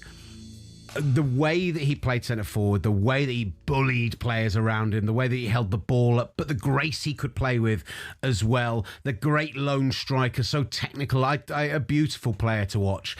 I think a sensational choice. 2-time Golden Boot winner as well. So a sensational top pick as our favourite African player in Premier League history. It does leave me an absolute gimme at number 2 overall, of course. And I am going to put Mo Salah. Oh, sorry. First of all, just very quickly on Drogba as well, because I think this isn't often enough talked about. You mentioned about his work in the Côte d'Ivoire. As a player, I'm glad you mentioned it. His charity work there 100%. Is absolutely unbelievable. As a man who came to the Premier League and obviously earned a huge amount of money, opened hospitals, opened childcare centres, has always gone back and given back to the African community. So he put a halt to a civil war. Yeah. Oh, wow. Yeah. Such a dramatic thing to say that it turned all the lights off in here. And we're back. We got some visitors in the other room. You're all good. Don't worry. It's fine. It's not like we're live or anything. It made it very dramatic, though. I'm not gonna lie. You put an end to a civil war. We don't talk about those things on talkSPORT. Thank you very much. So, Didier Drogba, wonderful human being. How am I meant to recover from that? Mo Salah is the number 2 overall pick in our draft. And whilst we talk about 104 goals, 193 Premier League goals and 328 appearances, 94 assists on top of that. That's almost very, very close to a goal involvement for every single appearance he made in the Premier League. 2-time Premier League champion, won the Champions League and the FA Cup as well. 4-time Golden Boot winner, a record he shares all time with Thierry Henry as well. And on his day, just unstoppable. You can roll out all the stats you want, but you watched him play football and you felt that there was no way this man could be slowed down. He was tremendous. There's nothing else to put about it. One of the greatest goal scorers in Premier League history. What he's done in the Premier League, it cannot be topped from an African footballer. Maybe I'm a bit more biased because, from Egypt's perspective, he still has never been able to win AFCON with them. So when the conversation becomes of the greatest African footballers of all time, I think there may be some others that are ahead of him. But what he did in the Premier League, what he did in Liverpool, they're going to build a statue for him for a reason. So, great pick. Great pick. I went a bit more emotional with my pick. I had Didier Drogba on board overall as well. It's fine. Let's not stay too chalky over the coming picks. But This feels like a pivot point in the draft. Are you taking number 3 overall? Are we doing a snake? Are you going next? Or? No. Well, there's 2 people. There's no point in snaking. We'll just go back and forth, one on one. I was preparing a snake, in the quintessential. Do you want me to tell you who I would have next and see if you agree? I know. I'm gonna go. Sorry, I'll stop trying to take his picks off him. I apologise. Put him in a museum or something. I'm gonna go back to my childhood, and this is a lot of Chelsea players I'm picking right now. Michael Essien. Wow, number 3 overall. I had him 5, just out of interest, but love it. Absolutely love Michael Essien. What a beast. 2005 season. 2-time Premier League champion. 168 appearances. What he did with Ghana, which again, as an American, maybe is a bit of a no-no for me to mention a Ghanaian, as of course, there's a couple battles that we had with them in the World Cup, no big deal, but and of course what he did against Arsenal 2006, that curler, the 30-yarder, which again, a bit sacrilegious, but I cannot knock how tremendous of a talent Michael Essien was, and watching him as a kid, it inspired me in many ways. So I'm very happy that I was able to pick Drogba and Essien as my top two. That when you talk about the African Chelsea fan to me, to be honest. I don't know. I respect African footballers. How about that? And from a golden era of box-to-box midfielders, right? Around that time, you go through the 90s and the noughties in the Premier League. Patrick Vieira, Steven Gerrard, Frank Lampard, and Michael Essien was absolutely up there with those players on his day. Sensational. No problem with it whatsoever. He was number 5. I'm curious who you're going to go with now. It's left me with a tough choice at 4 overall. And I think some people won't be happy that I have gone one above the other. But at 4 overall, I am going to take the 3-time Premier League champion, Manchester City legend, Yaya Toure. At his absolute peak, just physically a man that could dominate anyone in any area of the pitch. Again, back in that box-to-box midfield role. Only one of 2 central midfielders in Premier League history to have a 20-goal season, him and Frank Lampard. And just to go from the Man City noisy neighbour era through to being the dominant force they are. If I think of the players that define that era, and I think of the Sergio Agueros of this world, and the Yaya Toure's and the Kevin De Bruyne's and the David Silva's, Yaya Toure is absolutely in that conversation for the player that elevated them from, we're going to spend some money on Robinho, but you're still going to take the mick out of us and we're just going to be a money club, to being a proper elite force. Yaya Toure is up there for me. Absolute legend. I was debating between him and Essien. I think, again, I went with my emotional childhood bias with Essien. So, tremendous pick. What are we at here? Pick you got 5. You got 5. Halfway through the list. Ooh, I think I'm going to go with someone a bit more modern with this one. Mm-hmm. And who I think you can make an argument that he is a top 3 African footballer of all time. Wow. Sadio Mane. See, our top 5s are the same players, just in a different order. Yeah. Because Sadio Mane was my 4. So, yeah, absolutely, 100%. Sadio Mane, it's just an absolute dog. And he's still getting it done. Just won AFCON with Senegal. And they're going to be, in my opinion, the best team in Africa going into this World Cup. His longevity, his endurance, his ability, and he's been able to do it, yes, in the Premier League, obviously with Liverpool. And just crazy to think about that you had 2 of the greatest African footballers of all time at Liverpool at the same time, in Mo Salah and Sadio Mane. But just his tenacity, his demeanor, his ability to just find ways to score and find ways to get involved. He's done it on all levels. He's done it in different leagues. He's done it internationally. And you talk about another humanitarian as well. Sadio Mane checks off all the boxes for me. I got him. I'd never have guessed he had more Premier League goals than Didier Drogba either. It's crazy, right? It's astonishing. Yeah. Absolutely astonishing. But it just shows his longevity compared to Drogba, who obviously came in another league, and there was some questions whether he could, make it in the Premier League, and he ultimately obviously did. But Mane's just longevity is hard to top. I might break from my board here. Ooh. I might at 6. I might switch it. I might 6 or 7, whatever I am. 6 now. I might switch up because I had my list and I had my order, but I kind of want to jump a guy up. I'm going to move somebody up only from 7 to 6, but just probably the player who really introduced the greatness of African football to me outside of George Weah had to be. You're going to take my pick. The man so nice. They named him twice. Bolton Wanderers legend, Nigeria legend, JJ Okocha is going to come in at 6 on this list. Fantastic noises there. Arrived on a free transfer from PSG in 2002. And the reason I've moved him above my other players, the other guy has got more medals and more goals and more appearances, but JJ Okocha was just joy incarnate on the field. The rainbow flicks, the stepovers, the samba flair he brought to, in theory, Sam Allardyce's very rigid Bolton team. And you see him in there when they had Djorkaeff and when they had just that bizarre Bolton side that became just a group of cult heroes. So number 6 on my list, or our collective list, JJ Okocha. Who you got 7? Go on, Master. I was hoping to go with him. You know what? Go Homer. I am going to go Homer. Here we go. I'm going with an invincible. I'm going defensive. Wow, this is way higher than I had him on my list. Colo Torre. I mean, you talk about it, the absolute rock and heartbeat and what he was able to... Colo Torre, yeah. You can't not do it. You can't not do it. I'm sorry. If both get mentioned in the same conversation, you've got to do it. I mean, what he did at Arsenal, winning it again at City. I mean, he's made the most appearances of any African defender with 353, two-time Premier League champion, another Cote d'Ivoire legend, an invincible himself. What he was able to do to establish the physicality and the definition of a proper African defender, Colo Torre, absolutely.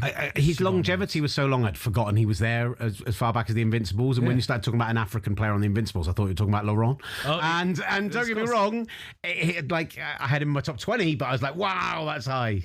I love it. Is that better? Colo Torre is a great. Did you miss somebody on your big board? Is that? Yeah. No, he's on my big board. Do you have the San Francisco 49ers big board here? Shots fired. Absolute shots fired. Okay, I'm in at 8. I'm going to take Riyad Mahrez. 82 goals. Won it with Leicester. What a performer he was for them. Then went and won it 4 times out of 5 years with Man City. And, yes, as a guy in that Man City side who's rotational, but he scored so many important goals. Unbelievable first touch. And how important he was to that Leicester team that went and won it is the 5,000 to 1 shot is massive. Riyad Mahrez in at 8. Who you got at 9? Go Homer again. Back-to-back Homer. Depends which one, though. I've got 2. My top 10 is fleshed out by 2 Arsenal players at this point. Who's the other one besides Laurent? Oh, no, he's not in my top 10. Do you have 2 other Arsenals? I have 2 other Arsenal players in my top 10. Oh, God, now I'm worried that I've missed somebody really obvious or something. Come on, who you got? I got to show love to defenders once again. Okay. And I'm going Lucas Radebe. I mentioned him. Yeah, I love it. I nearly put Yakubu on my list. Oh, okay. That era of that. I gave JJ Okocha some love. Yakubu, wonderful. Yeah, and Lucas Radebe, just a sensational player. The Chief, of course, what he did at Leeds, coming in, the South African, 197 appearances. He's viewed as a cult hero for Leeds. Once considered by Nelson Mandela as his hero. It just overcame so many injuries to become an icon at Leeds, and just a time when we saw a couple of African players at Leeds helping them get to the Champions League semifinals. He again, I don't want this to be so attacking. I want to make sure the defenders get some love too, because there's just so much talent across Africa that I got to show love to the OG. Okay, I've got 3 players to pick from at 10. Okay, they're all Arsenal players. I can't believe it. Okay, talk to me. Am I going with Gabon's Pierre-Emerick Aubameyang? Am I going with Togo's Emmanuel Adebayor? Or am I going with Nigeria's Nwankwo Kanu? Ooh. Kanu is a big reason why a lot of African players. Mm-hmm. You know what, Kanu's the history guy, right? He's the influencer. Kanu should have been on the list. He's the guy. Yeah, I want to show love to OG Radebe, but I think Aubameyang has the highest high, but a shorter period of time. I'm leaning towards Adebayor, though. 97 goals in the Premier League, did it for 2 clubs, PFA Team of the Year, Player African Footballer of the Year as well. Adebayor, in terms of statistics, I think you can give him the edge. But Kanu's influence in terms of the reason why a lot of Africans are Arsenal fans and the influence that he had on that, you can't go wrong. I can understand going Adebayor, though. I can. No, do you know what? I'm doing it. Let's do Kanu.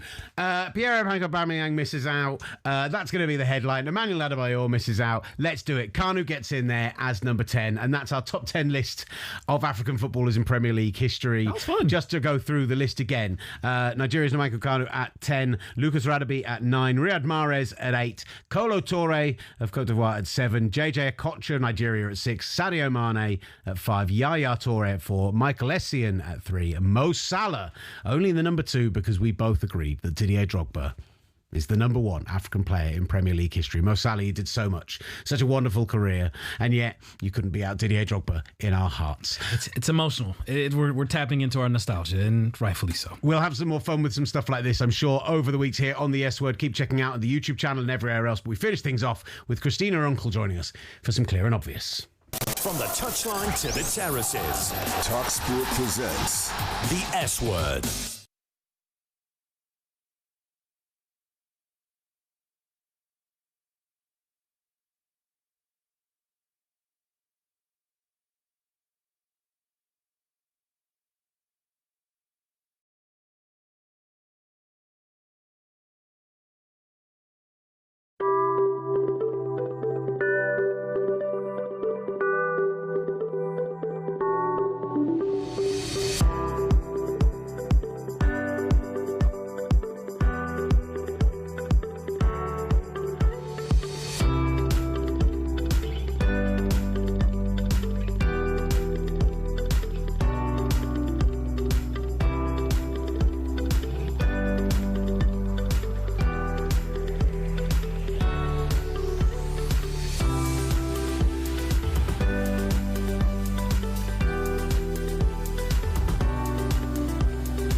The show for people who love football in North America. And I mean the proper kind, where you only use your feet.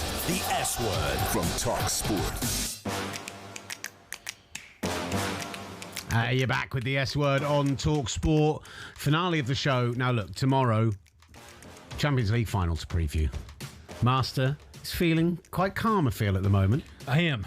We're doing a work night out after this. We're 4 weeks into this new adventure. We love that you've been involved. We're loving loads of action on the chat today. Get involved in those chat rooms from the talkSPORT stream or the S Word stream. There are two streams going on, one on our personal channel, and we'd love if you'd head over to that channel, give us a subscribe, check out some of the other content there. Something we're trying to grow, something we're trying to make big, and so your love will help us do that and hopefully keep this show going long beyond the World Cup. But right now we're going 5 days a week, 7 days a week during the World Cup. Big show for you. Just a couple of those YouTube comments before we get to Christina Unkel. Benny gets in touch and says Essien over Yaya. That's what happened in the end. It did. Because you got the number one over pick. I had Yaya over Michael Essien on my personal list. So there you go. We will put that list on our X channel, as you can see there, and on Instagram as well. We'll make a nice graphic for it and everything else.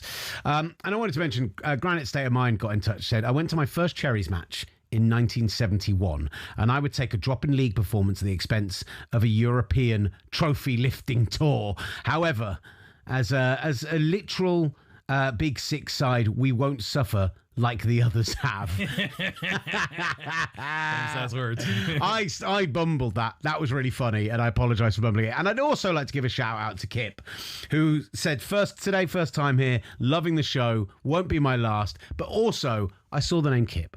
I made an assumption. Kip is of the female persuasion, and I've been saying he or show, so I apologise. Women can enjoy football too. Of course. That is fine. That's what she said in the comments. Of course, we welcome all here, and we've got, we do women's football, we cover that. It's just, I wanted to apologise. I'll stop digging the hole for myself now. We probably talk about women's sports more than anybody else on this network. I will put the shovel down, and I will continue with the show. Yes. Let's get Christina Unkel. Thank you, Kip. Yeah, thank you so much for tuning in. Love that you're going to be back as well. Let's do Clear and Obvious though. Have you sorted out like some nice music for Clear and Obvious yet, or a stab? Come on, Sam. Yeah. This is poor. It's her third appearance on the show. She's part of the show at this point. Yeah, you gotta be here for the World Cup. Come on, Sam. What are you doing? Yeah, welcome song. Let's go. Let's get on him. She needs entrance music. She needs a big pop. Yes. We need something like, come on. Christina, thank you so much for joining us. Wonderful. And let's clap for Of course, as always. Great to have you on. Thankfully, no controversial Arsenal moments that happened this time that will break my heart. But let's talk about this World Cup, because there's a lot of fascination. Particularly, let's talk about the technology of this World Cup, because yes, we've seen in the last couple tournaments, international tournaments, the usage of a chip inside the ball that can help officials out.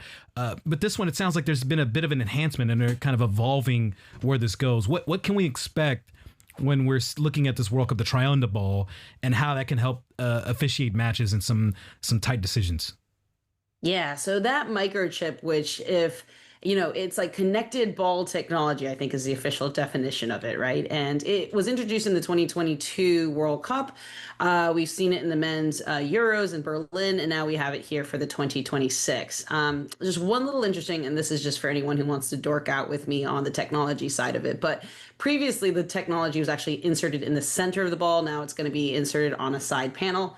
I don't know. I didn't get that kind of STEM background. I got more of my legal degree, but apparently it's supposed to make it better according to FIFA, or according to Adidas, who's the ball provider. But all of that said, to kind of drum it down and to add one more technical side of it, it literally tracks like 500 times per second on that touch and that calibration. So everyone's like, why do we need this? Well, I can tell you it helps on issues with regard to handball offenses. Did it or did it not hit somebody's hand? Once you have that technology in it, not only do you have the cameras that can sometimes still create doubt because it's a one frame per second, that technology allows you to know whether or not there was actual contact that would have changed and actually impacted that ball. So lets you know whether it's a handball or not. It helps with offside, right? Offside is calculated when the ball is first touched, not when after it's released, but when it's first touched and impacted. So you can track effectively the trajectory of the ball when it was first kicked, and that helps set the kick point when we talk about semi-automated offside technology with VAR and being able to set those lines. And like I said, football right now is not even modern 2.0. It's like 10.0 at this moment with all of this technology, but it really is supposed to help with those situations on offside, handball offenses, and truly understanding, was there a touch on the ball before there might have been impact on a player to determine whether or not that could be, most likely in the situations we talk about, penalty or no penalty. With this kind of technology being used for international tournaments, and once again here in this World Cup this summer, is it something maybe we see down the road with domestic leagues? How hard would this be to implement for, say, the Premier League or La Liga or Bundesliga in the future? Yeah, I mean, top Premier League, you got Serie A, Bundesliga. There's money and resources that could pay for it, right? Because you're talking about leagues that are well funded. You're talking about leagues with promotion relegation, with millions, if not $1 billion on the line. So it could be implemented as just striking another check, right? And so it comes down to where Premier League, we've seen there's been a slower hesitation to add technology into the game, right? They didn't immediately include VAR, right? The semi-automated offside technology took a while. There's conversation previously for, can you use iPhone cameras to help offset the cost? This technology, it's not as simple as just throwing up a camera and just saying, hey, let's do it, right? You have to sync it. You have to ensure that all 20 are, protected, the circuit's closed so no one can mess with it. There has to be calibration with it. So adding another form of that technology to it does help. Let me clarify that. It's just a matter of, is it worth potentially millions of dollars of investing in each of the balls? It's kind of weird to think of, right? Back in the day, you pumped up a ball. Now you also pump up a ball and you have to charge a ball. So none of those balls are cheap in any way, shape, or form. So it really just comes out to striking a check. I don't see it happening, to be quite honest, in some of these leagues, just because of their hesitation with the previous technology and them saying, does the money outweigh, is it worth the reward that they're going to get from this? I think that'll forever be the question, though, right? Because the fact is the joy of football, the reason we love it so much, it's the world sport. It's a sport that you can go play on. You just need a flattish surface and a roundish object and you can go and play football, right? So I find it odd when, say, take the EFL playoffs recently. We get to the League One final, big decision in the first half where there's a push in the back from the striker as he's going through to score an equalising goal for Stockport. And having watched that league all season and had no VAR and anything else, it's like, well, it's a Wembley showcase. It's a big moment. So we'll invest in the technology and inject it in there. Do you see a world where the technology gets to a point where it does get cheaper, where it does become something where IFAB try and introduce it and local PGMOL or whoever it is try and introduce it all the way down the tiers, try and make it something that is much more universally available? It is. It's already been implemented for a couple of years to this point. They call it VAR Lite. It's gone through a couple of naming things. I kind of like VAR. I'm not Lite. sure. I'm not sure. I love VAR Lite. It does make me think. It does make me think it's a diet soda. It's like 0-calorie VAR, right? Like, VAR you're zero. Be drinking carbs on this one. There is still a cost to it, right? Because everyone just looks at the technology. Yes, okay, that's great, but then you have the video operators that come with it, right? You still have, do you have a referee? And so VAR Lite doesn't have a VAR in the booth. What it basically is just the cameras, basically access to a video screen. So there could be certain situations in the referee themselves, and it's been implemented in the youth FIFA World Cups. I know we have implemented it here in some demonstrations with USL and MLS Pro stateside. To experiment and see if this works from the cost factor. I know there's, the league that I run and manage, a professional women's soccer team, and, there's been conversations about using it there as well, too, because you don't have to implement in a full system. That's why it's light. I guess it's less money. But at the same time, then you have to have the referees trained on it, properly trained. And at the end of the day, they have to have enough confidence. And now you're talking about officials that are still gaining experience to get to the top are now being introduced with, hey, now I get access to a monitor. And you would think it would be easier, but mentally we already see what it is when you have a referee in the VAR booth who is of equal level as their peer trying to advise them. Now you're introducing technology to an up-and-coming referee who's already, working through that confidence level. So the costs are coming down. I do think it will eventually trickle in, and just the next version of referees. And, you can referee until you're in your 40s, right? A lot of the UEFA Champions League final referees are 45, 46, 47 years old. As long as you can still sprint, right? That's usually what goes on a referee first is the soft tissues, your hammies. But, there's just going to be a whole new crop of referees that they're training right now who are in their, teens, early 20s that are just going to be very familiar with this, where I would argue myself and the old crop were still like little old people being like, what is this? And what's coding and all of that good stuff. I mean, I'm sure you could still give it a go, right? No? Could you still? I tried to after I had my little one. Man, those that calf and the hamstring went a couple of times. So, I kept arguing. I didn't keep getting older. Everyone got younger, and the FIFA fitness standards for the 40-meter sprint dropped from 6 seconds flat to 5.8 to 5.6, and the repeated sprints. So, the game's gotten a lot faster as well too. So, I could. if it was like a fun TST event or something and I was standing in the middle of the field and just manhandling people, then yeah. we still believe in you, Christina. Yeah, we do. still love Give it to a see go. you out there. We'll see you out there. Instead, we'll enjoy you on our screens here on talkSPORT and on TV screens throughout the World Cup. Christina Unkel, brilliant stuff with us on Clear and Obvious. We'll have a song next time. I promise. Sure, yeah, you'll have a song. Come on, Sam. Come on, Sam. Come on, Pressure's Sam. on. Kip, Sam. we're excited to have you on the show again, listening as well. So go on. Well done, Kip. Brilliant stuff. Christina Thanks so Unkel much. joining the show and wrapping up a brilliant episode of the S Word, even if, we do say so ourselves. We've had so much contact and we appreciate everyone getting in touch with us on YouTube, Instagram, Twitter, all those places at talkSPORT S Word. We'll be back tomorrow as we look forward to the Champions League final. We're signing off on time for once.